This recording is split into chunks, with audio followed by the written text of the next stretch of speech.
दुरवी प्रकाशे धाम्न्यक्षरे मूर्तिमताक्षरेण सार्धं स्थितं मोक्तगणावृतं च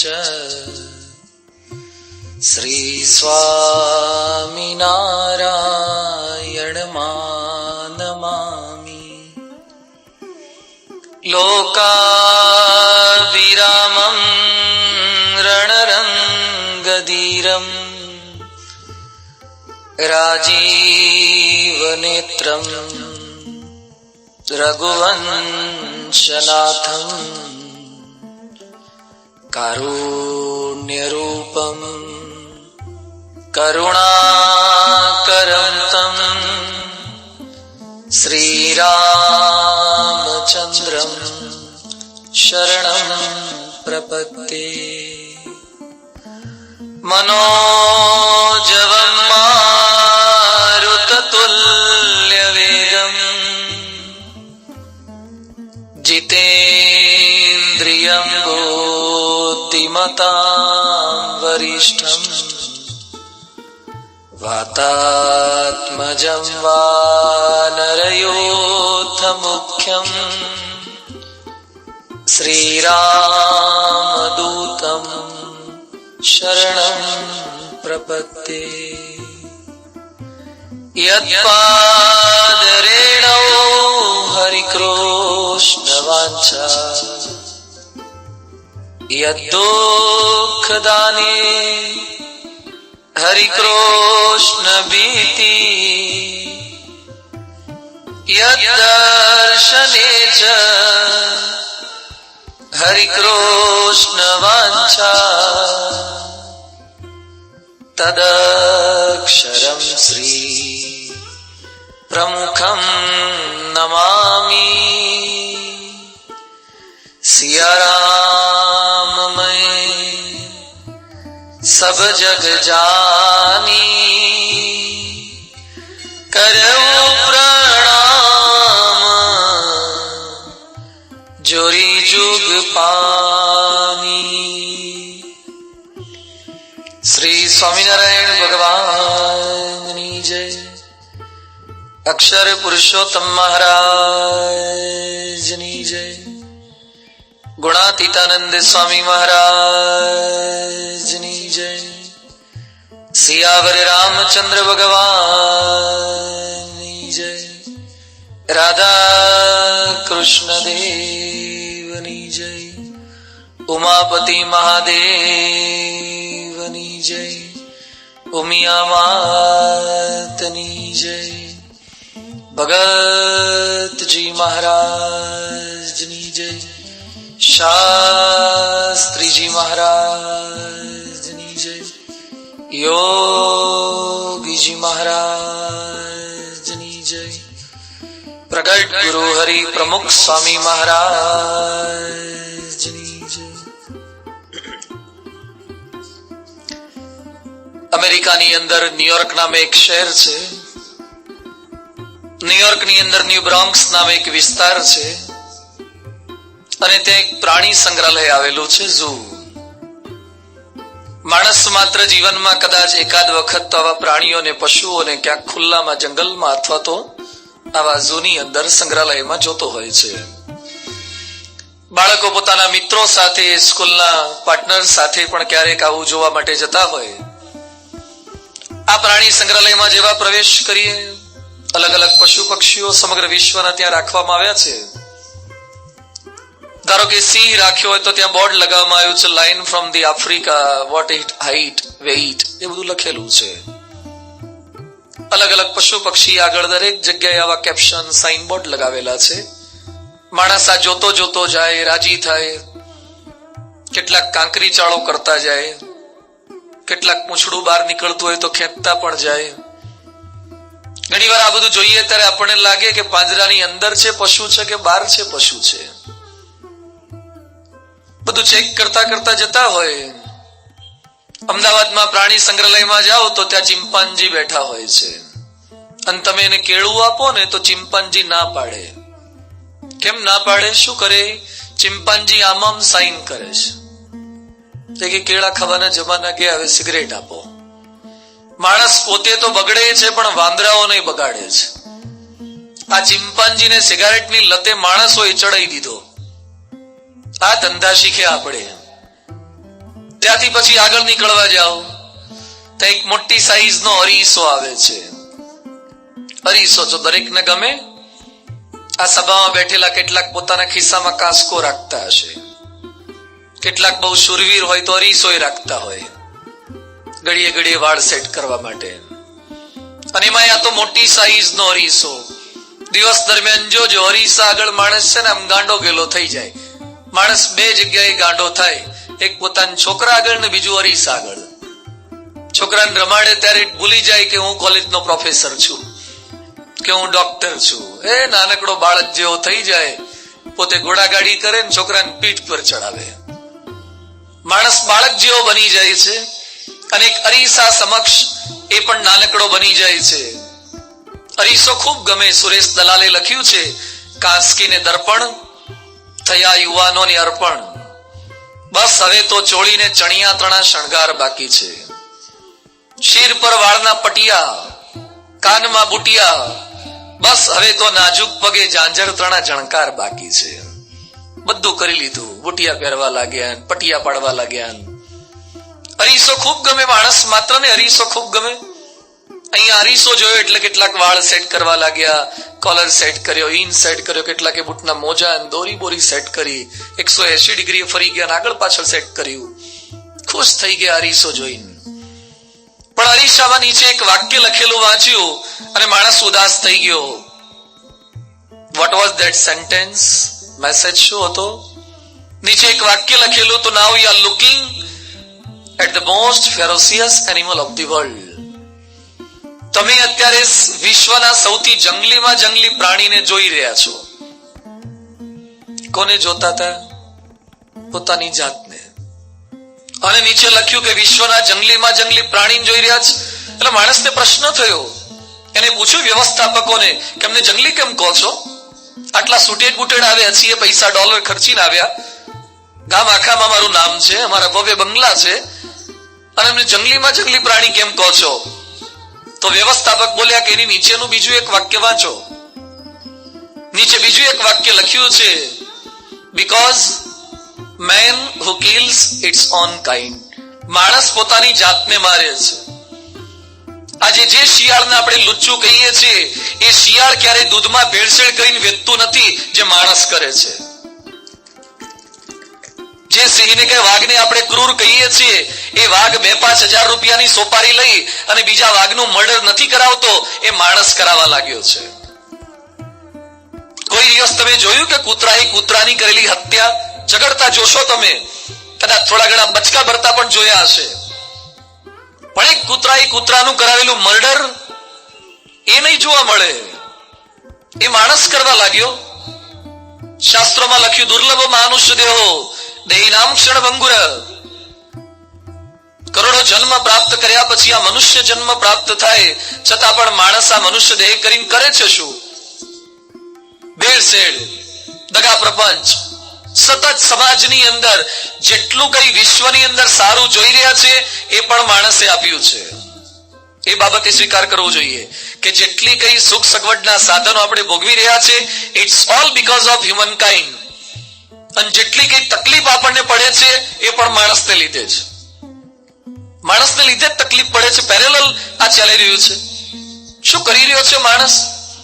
દગા પ્રપંચ, ખોટું, દરેક જગ્યાએ ભેળસેળ, બધે ખાવામાં ભેળસેળ.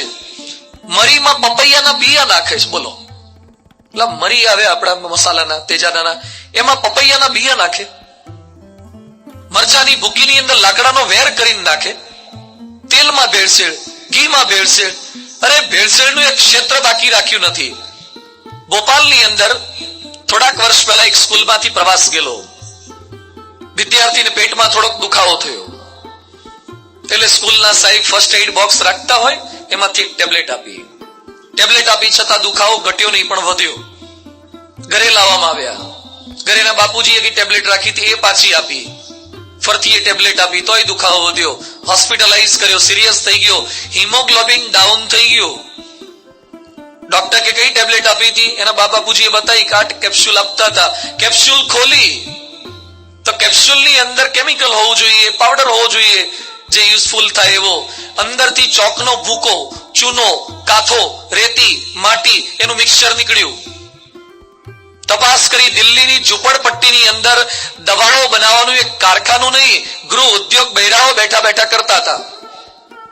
1500 કરોડનું દવાઓનું કૌભાંડ નીકળ્યું. આજ સુધી આપણે એમ માનતા હતા કે માંદા પડ્યા હોઈએ તો દવા ખાઈએ તો સાજા થવાય. હવે તો દવા જ ભેળસેળાવી ખાવું શું? શું ધંધા કરી રહ્યા છે? માણસોના સ્વાસ્થ્ય સાથે ચેડા કરવાના. સમાજનું એક ક્ષેત્ર એવું બાકી નથી જ્યાં ભેળસેળ ના કરતા હોય. સારંગપુરમાં અમે લોકો હતા, બાજુના એક ગામડેથી એક ટાંકી બનાવેલી, એના ઉદ્ઘાટન માટે અમને કંકોત્રી આપી ગયેલા કે 5 દિવસ પછી ઉદ્ઘાટન કરવા આવજો. ત્યાં 2 દિવસ બાકી હતા અને સામેથી ફોન આવ્યો કે હવે ન આવતા.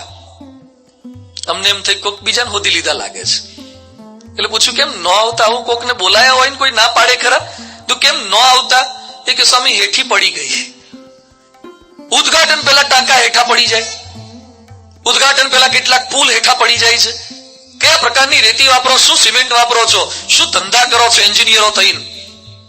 આજે છોકરા મિકેનિકલ એન્જિનિયર થઈ ગયા, ઇલેક્ટ્રિકલ થઈ ગયા, સિવિલ થઈ ગયા એટલે ઇન્ડિયાનો પ્રોગ્રેસ થઈ જશે? ભૂલી જજો, ના થાય. આ લાંચ રૂશ્વત દગાબાજી કરનારા ભણેલા માણસો વધારે કરે છે. ગામડાનો અભણ ભરવાડ ચોરી કરે ને તો ઘાસનો એક પૂળો ચોરે, અને ઉપર બેઠેલા ચોરી કરે ને તો 400 કરોડના ઘાસ ચોરે. આ નીચે ગામડાનો તો થોડીક ચોરી કરે. આ ભણેલા માણસોના આ રાજુ રામલિંગાનું કૌભાંડ, આઈટી એન્જિનિયર રાજુ રામલિંગા, સત્યમ નામ સત્યમ પણ ગોટાળા અસત્યમ. કયા પ્રકારના ગોટાળા કરે છે? 1,70,000 કરોડના કૌભાંડ. આ વખતે અમેરિકામાં હું ભારતનો મહિમા કહેતો હતો. મેં કીધું ભારત જેવો હિમાલય ક્યાંય નહીં, ભારત જેવી ગંગા ક્યાંય નહીં, ભારત જેવું અક્ષરધામ ક્યાંય નહીં, મેં કીધું ભારત જેવા પ્રમુખ સ્વામી ક્યાંય નહીં. એક અમેરિકન ઉભો થઈને મને કે ભારત જેવા ભ્રષ્ટાચાર ક્યાંય નહીં. મેં કીધું વાંધો નહીં, બોલો હવે તમારો વારો છે. શું આપણને સંભળાવી ગયા લોકો? ભારત જેવા ભ્રષ્ટાચાર ક્યાંય નહીં કરનારા માણસો કયા પ્રકારનું કામ કરી રહ્યા છે? અરે ડોક્ટરો પણ આ ધંધા કરે છે, ખોટા ઓપરેશન.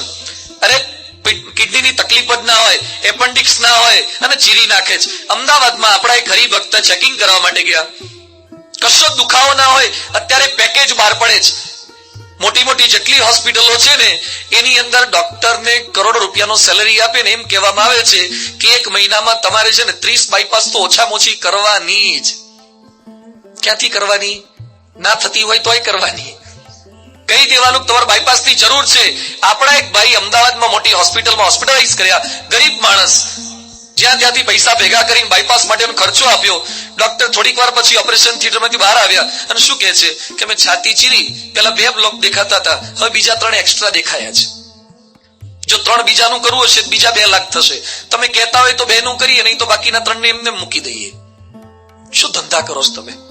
સામાન્ય માણસોના જીવન સાથે આ છેતરપિંડી આ પ્રકારે ડોક્ટરમાં ચાલે, વકીલમાં ચાલે. હું તમને એક ને વ્યક્તિગત દોષ નથી દેતો, હું નથી કહેતો કે અહીંયા બેઠેલા બધા જ એવું કરે છે, પણ તમારા સૌનું હૃદય પણ સ્વીકારશે કે ઘણા ખરા કરે છે.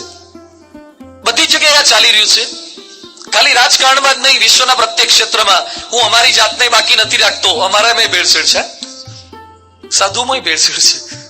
બહારથી ભગવું અંદર જુદું, આ ચાલ્યા કરતું હોય છે. એ બધાની વચ્ચે માણસ સતત દુખી થાય. જે આખી જિંદગી આવા ધંધા કરે એક રીતે સુખેથી રહી શકે. આટલું સુંદર શરીર મળ્યું, આત્મહત્યા કરે છે. હમણાં એક પુસ્તકમાં એક ભાઈએ બતાવ્યું તો એક પુસ્તક બહાર પડ્યું છે, હાઉ ટુ સુસાઇડ ઇઝીલી. પુસ્તકનું ટાઇટલ શું છે? સરળતાથી કઈ રીતે મરવું. માણસોને જીવતાય નથી ફાવતું, મરતાય નથી ફાવતું, એટલામાં ઉપાય બતાવ્યા છે. કારણ કે કેટલાક લોકોને મરતા ના ફાવે, ટ્રેનના પાટા પર ટાઈમ જોયા વગર જઈને હુઈ જાય. ટ્રેન 2 કલાક મોડી હોય એટલે કંટાળીને પાછા ઘેર જઈને હુઈ જાય. એટલે એમાં બતાવ્યું છે કઈ કઈ ટ્રેનો સિલેક્ટ કરવી. હાવડા જેવી તો સિલેક્ટ કરવી જ નહીં, કારણ કે કલાક મોડી હોય છે. એટલે રાજધાની શતાબ્દી હોય, ઠીક છે કે ટાઈમે આવે એવી, તો ટ્રેનના ટાઈમ આપેલા હોય છે, કઈ ટ્રેન સિલેક્ટ કરવી. કેટલાક લોકો વજન જોયા વગર પંખાને પાંખે લટકે, એમાં જાજુ એક પંખો લબડી પડે, દોરડા તૂટી જાય. એટલે લખ્યું છે કે ઓછામાં ઓછું કેટલું વેઇટ હોય તો ક્રોમ્પટન સિલેક્ટ કરવો, સિડની સિલેક્ટ કરવો, કયો પંખો સિલેક્ટ કરવો.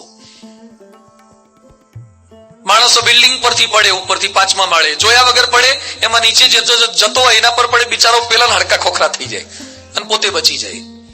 એમાં લખ્યું છે કે ઓછામાં ઓછી કેટલી હાઈટ પરથી પડવું જ, કઈ રીતે કરવું.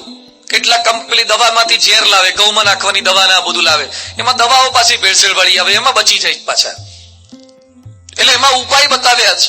એમાં એક સરસ ઉપાય બતાવે, એક સદરો, ઉનાળામાં પેલો જબ્બો પહેરે ને સદરો, હાફ સ્લીવ્સ નો, ટૂંકી બાઈનો, એવો જબ્બો બનાવ્યો છે વૈજ્ઞાનિકોએ.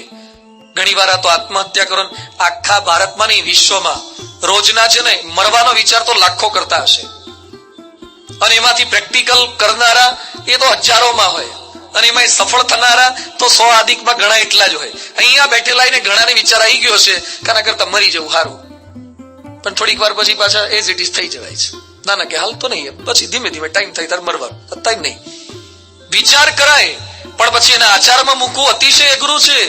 અગ્નિમાં સળગી જવું, કુવામાં પડવું એ કઈ ખાવાના ખેલ છે? કેટલી હિંમત ભેગી કરે ત્યારે માણસ એવું દાખલો કરી શકે છે. અહીંયા વૈજ્ઞાનિકો એવો જબ્બો બનાવ્યો છે કે તમે આમ પહેરો એટલે થોડીક સેકન્ડમાં તમને કોઈ તકલીફ નહીં, મૂંઝવણ નહીં, કોઈ બળતરા નહીં, અને થોડીક સેકન્ડમાં તમે મરી જ જાઓ. પોટેશિયમ સાયનાઇડ જેવું છે, તમને કોઈ તકલીફ નહીં, સીધા આમ ઉપડી જ જાઓ. સભા પછી મને પૂછવા આવતા નહીં ક્યાં મળે છે. એક ભાઈ મને પૂછવા આવ્યા, રામાયણની પારાયણ મેં મહેસાણામાં કરીને, મને કે બાપજી આ મળે ક્યાં? તમારે શું કરવું છે? કે મારે નહીં, આ તો કોકને પહેરાવો હોય ને તો પહેરાવતા ફાવે. બોલો, માણસો આ ધંધા કરે છે, પોતે મરવું અથવા મરવું હોય કોકને મારવા. આટલું સુંદર શરીર મળ્યું છતાં માણસ આ ધંધા કરવાના, મરવાના, કોઈકને મારવાના. શું શીખ્યા આપણે? સતત દુખી દુખી, આત્મહત્યા, પરેશાની, બળાત્કાર, દુરાચાર સતત આ વિશ્વની અંદર ચાલી રહ્યું છે. તો એની વચ્ચે ચેન્જ કંઈક થાય. માણસ બધા જ સરખા છે, પણ કેમ કેટલાક સારા અને કેટલાક ખરાબ. જેમ કોલસો, ગ્રેફાઇટ અને હીરો, ત્રણે શેનું બનેલું છે? કોલસો, ગ્રેફાઇટ અને ડાયમંડ ત્રણે કેમિસ્ટ્રી ભણ્યા છે, ખબર પડવી જોઈએ કે કાર્બનનું બનેલું છે, કાર્બનના પાર્ટિકલ છે અંદર. છતાં કોલસો એ ખુલ્લી ટ્રેનમાં જાય છે. જોયું છે આપણે ઇન્ડિયાની ટ્રેનોમાં, ખુલ્લી ટ્રેનમાં કોલસા લઈ જાય છે. અને ગ્રેફાઇટ પેન્સિલની અણીમાં વપરાય ને, ગ્રેફાઇટ કે પેન્સિલની લીડમાં વપરાય, એ ગ્રામ કે કિલોગ્રામમાં જાય.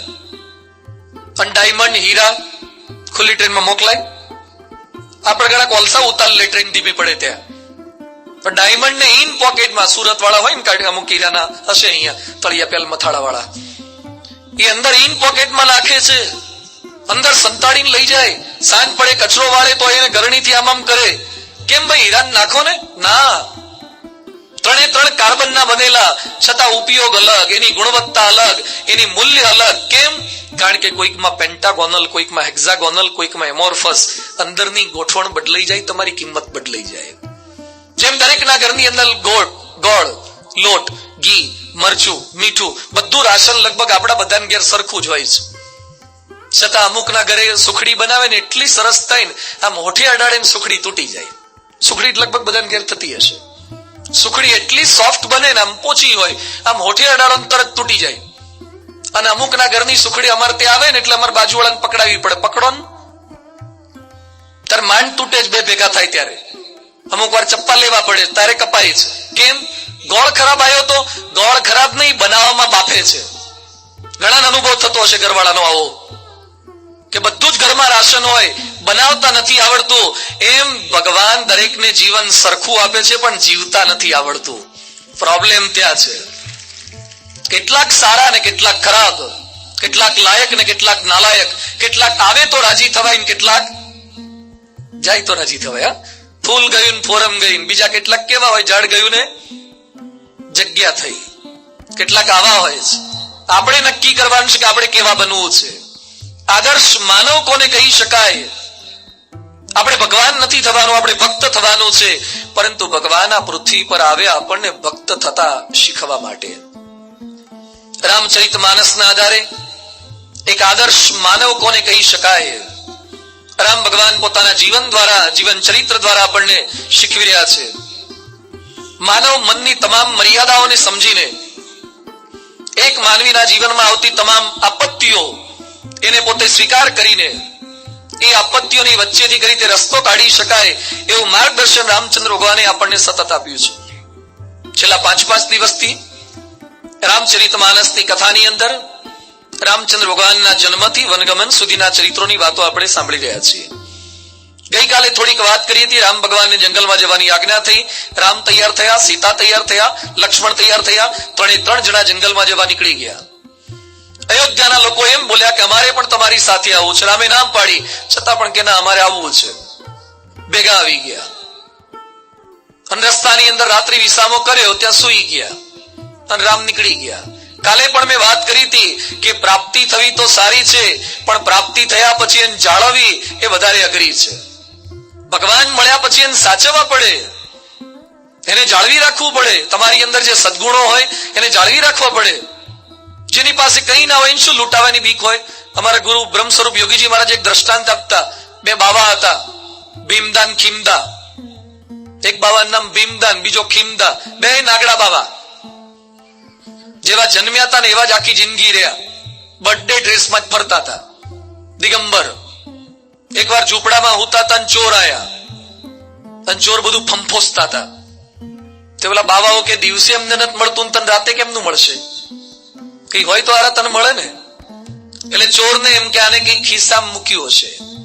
તે પેલા ભીમદા હુતા હતા ને તે ભીમદાન ખમીસમાં હાથ ફેરવવા ગયો. ખમીસ હોય ખિસ્સું મળે? ખમીસ જ નહીં, ત્યાંમાં હાથ ફેરવતો હતો. તે બાજુમાં પેલો ખીમદો હુતો હતો. એને કઈક હળવળ થયો, અવાજ સંભળાયો. એટલે ખીમદાએ ભીમદાને પૂછ્યું કે ભાઈ શું હાલે છે? એ કે આ એક ભાઈ આયા છે ને હાથ ફેરવે છે, સારું લાગે છે. તે પેલો ખીમદો શું કે તારું પતે એટલે મારી બાજુ મોકલજે કે. યોગી બાપા કે આવા નાગાને બીક લાગે ખરી લૂંટાવાની? એમ જેની પાસે ભગવાન નથી એને શું સાચવી રાખવાનું, એને શું લૂંટાવાની બીક હોય? પણ આપણે ભગવાનને લઈને ફરીએ છીએ એટલે જતન કરવું પડે, એટલે સાચવવા પડે. આ લોકો નીકળ્યા હતા રામની સાથે, રામને સાચવી ન શક્યા. રામ, સીતા, લક્ષ્મણ ત્યાંથી નીકળી ગયા. ગંગા નદી પસાર કરી કેવટ દ્વારા. ગઈકાલે કેવટની અદ્ભુત માગણી, ભગવાનના ચરણ પખાળ્યા. શું માગણી કરે છે? ધોવા દ્યો પગ તમે, ધોવા દ્યો ને રઘુરાયજી.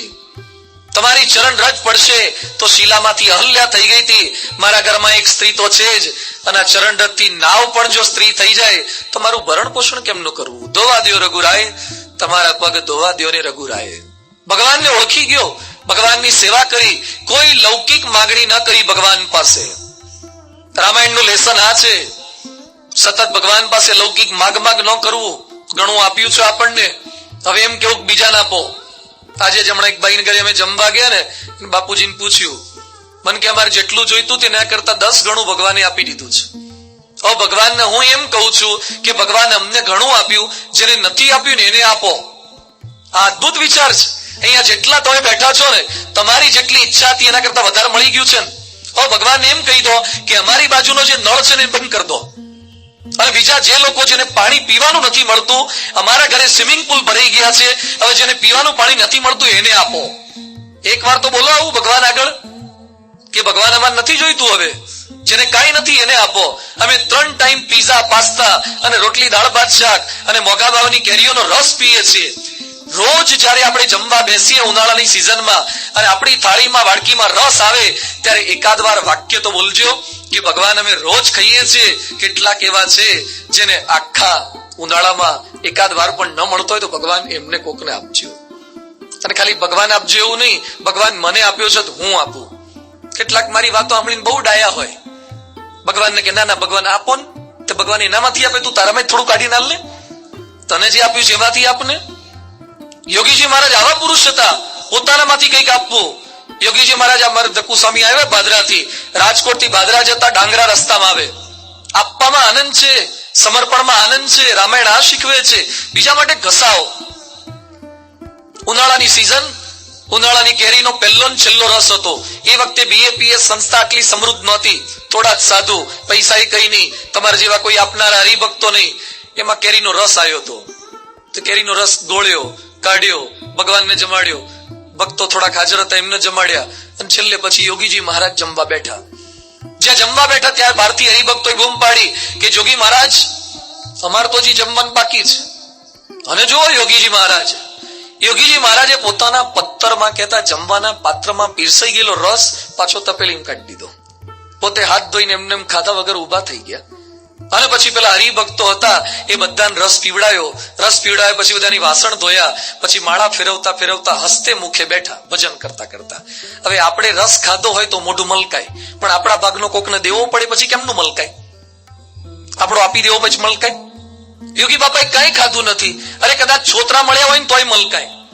આ પેલા ગોપીન સુમિત મિક્સરના જમાના તો હમણાં આયા, પેલા કોઈ મિક્સર નહોતા.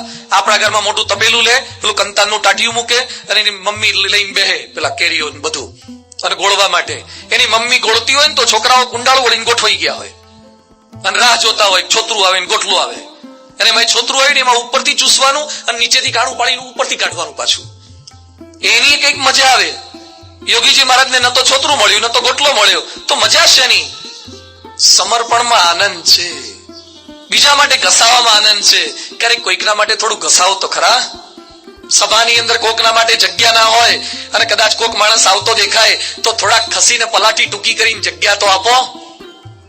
અરે હું નથી કહેતો કોકને તમારું ઘર આપી દો, સભા મંડપમાં બેસવાની થોડીક જગ્યા તો આપો. તમારી ગાડી પાર્ક કરેલી હોય અને કોઈક એમ કે ભાઈ થોડીક ગાડી ખસેડો ને, તો સહેજ તમારી ગાડી ખસેડીને પાર્ક કરવાની જગ્યા તો આપો. રામાયણની પારાયણ એટલે આ છે, પાર્કિંગમાં અનુકૂળ થાઓ, સભામાં બેસવામાં અનુકૂળ થાઓ, મોટી મોટી હવામાં વાતો નથી કરવાની. પ્રેક્ટિકલ લાઈફની અંદર આપણે શું કરી શકીએ બીજા માટે? રામાયણ આ શીખવે છે. નીકળી ગયા રામ સીતા લક્ષ્મણ બધા એકબીજા માટે ઘસાવા માટે, મદદરૂપ થવા માટે. નાવિક પાસેથી પસાર થઈ અને સામે કુટીરમાં પહોંચ્યા. એક સરસ કુટીર બનાવી, રામ સીતા લક્ષ્મણ બધા ત્યાં સુખીથી રહેતા હતા. આખો દિવસ ભજન ભક્તિ કરે, પણ ત્યાં કઈ કામ ધંધો થતો નહીં. એટલે ઋષિ મુનિઓનું સમાગમ કરે, સેવા પરિચર્યા કરે, જો કોઈ ત્યાંથી પસાર થતા એને મળે કરે. આવો એમનો દૈનિક ક્રમ હતો. એકવાર એક ઘટના સુંદર બની. એકવાર સીતાજી કઈ ફળ ફૂલ લેવા માટે ગયેલા અને રામ અને લક્ષ્મણ બંને એકલા બેઠેલા.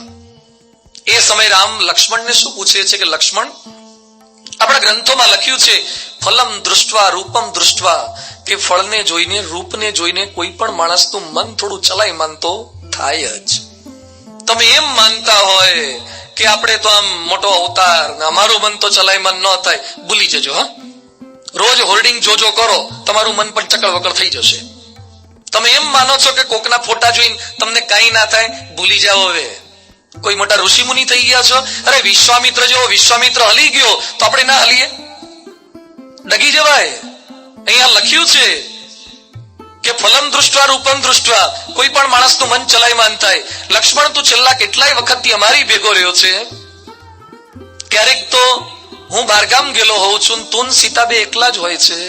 તું પણ યુવાન, સીતા પણ યુવાન, તો સીતાને જોઈને તારું મન ક્યારે લલચાય છે ખરું? સીતાને જોઈને તારા મનમાં કામનો વિકાર થયો છે ખરો? આ પ્રસંગ મેં જયારે રામાયણનો વાંચ્યો ને ત્યારે મને અત્યંત અહોભાવ રામાયણ પ્રત્યે થાય છે. શું રામની નિખાલસતા કહેવાય? નહીં તો સગ્ગો ભાઈ પોતાના નાના ભાઈને પોતાની પત્ની માટે આવું પૂછાય ખરું? કોની તાકાત છે કે આવું પૂછી શકે? શું પૂછે છે પ્રશ્ન કે મારી ઘરવાળીને જોઈને તારું મન બગડે છે ખરું? રામે આવો પ્રશ્ન કર્યો. અને જો લક્ષ્મણનો જવાબ. લક્ષ્મણ કહે છે ભાઈ તમારી વાત કદાચ સાચી હશે, ગ્રંથોમાં આવું લખ્યું પણ હશે, પણ ગ્રંથોમાં બીજો પણ એક શ્લોક છે, માતા યસ્ય પતિવ્રતા પિતા યસ્ય સુચિરભૂતો ઉભાભ્યામ સમૃત તસ્ય નો ચલતે મન. જેની માં પતિવ્રતા હોય, જેનો બાપ પવિત્ર હોય, એના દીકરાનું મન પારકી સ્ત્રીને જોઈને ક્યારે ચલિત ના થાય. હું એવા મા બાપનો સંતાન છું. 14 વર્ષ લક્ષ્મણ ભેગો રહ્યો છે, સીતાના ચરણથી ઉપર નજર કરીને જોતો નથી. કયા પ્રકારનો સંયમ, કયા પ્રકારનો બાળક એ તૈયાર થયો છે? એનું કારણ છે એના મા બાપ.